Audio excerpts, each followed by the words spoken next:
Welcome to Endgods, a battle for glory. My name's Inuki. We've got 2 players lined up and an assortment of new heroes making their way to battle. Commanding Hell's forces will be Squimpy, and leading the forces of Heaven is Dice. We've got 5 lanes of hard stone, and it'll be interesting to see how the players utilize the new towers. Each tower will seldomly spawn free fighters. If you hold a tower, they fight for you.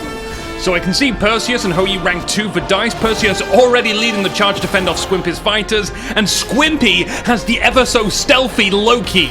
He's going to be really hard to keep track of. Remember that Dice is not necessarily going to be able to see him. Loki already getting damage onto the shrine. Hou-Yi firing across the lane.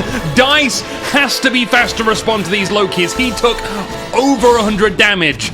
And I can see Hou-Yi being quite effective on this map for this reason. If he is killed, a Phoenix will appear, revive him. So long as the Phoenix is not killed during that time, he'll be able to lay down fire on the 2 nearest lanes next to him. Meanwhile, a lot of action happening around the map. Squimpy fires the Toxic Toad. It's going to turn everything into a zombie. That should help Squimpy recuperate a little mana back and put a lot of pressure on Dice. Hou-Yi, though, still revives from this. This combo does not kill him, which is going to make this hero even more important in this battle. Dice, though, pretty cool about this. Second Hou-Yi at the top there. Good coverage. He needs to get some mana back, though. A Helsing would be a terrific investment after seeing the Toxic Toad. Very little focus on these towers thus far. Dice throwing out a bunch of Cupids, a very mana-efficient unit to fall back on. And there's that Helsing at the top, nicely tucked away behind the tower. Got to make use of those towers like that. Goblins, I think, is the best thing that Squimpy's got to counter all this ranged versus ranged battle. But he needs to build up a group of them, and I think that's where he'll struggle. A Revenant, an Oni, both of those could be put to the front to soak damage, but Dice can easily take that away with Cupid. Not to mention, Dice wins at ranged. Raijin, Cupid, Hou-Yi, and I wonder if we'll see Petal in there at some point. Petal's a good counter to both Revenant and Toxic Toad. I don't believe we've seen that yet. Those Hou-Yis double revived and continue laying down Phoenix Fire. Squimpy, though, piling up forces on the top side.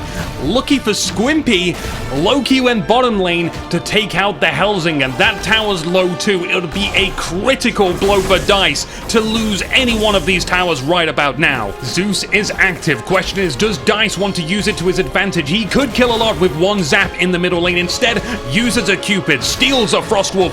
Petal manages to do some healing, but dies. The Revenant begins to spread its poison, and that's going to be both Helsings down and out. Dice, though, up nearly 50 mana, which is a big deal, but only if Dice can sense it. But that's no good throwing out units just yet. 30 seconds until Toxic Toad is back, and suddenly your army becomes the army of the dead. Playing it safe might be the better option right now, with that 7th tower as low as it is.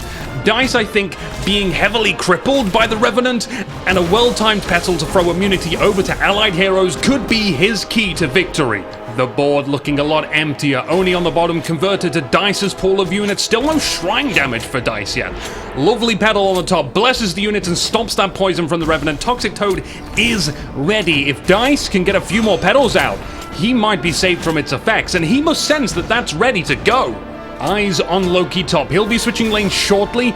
Will Dice be fast enough to respond to that? Thor comes out. Hold on a moment. A group of fighters have got the Squimpy Shrine, and he doesn't have the mana to stop them yet. They do a lot of damage. The Onyx Gobi almost ready. On the opposite end, Dice's Shrine was attacked by Loki. He got a few hits off and then was captivated by Cupid's arrow. Something important to note about Loki is he will ignore towers, so he'll charge right past those things and just attack the Shrine. The Goblins on high alert, trying to stop the assault on their shrines. The Cupids are out of control. 2 Petals on the field for Dice, 2 Helsings, and I think this might have been late, but any later and the game would end here for Squimpy.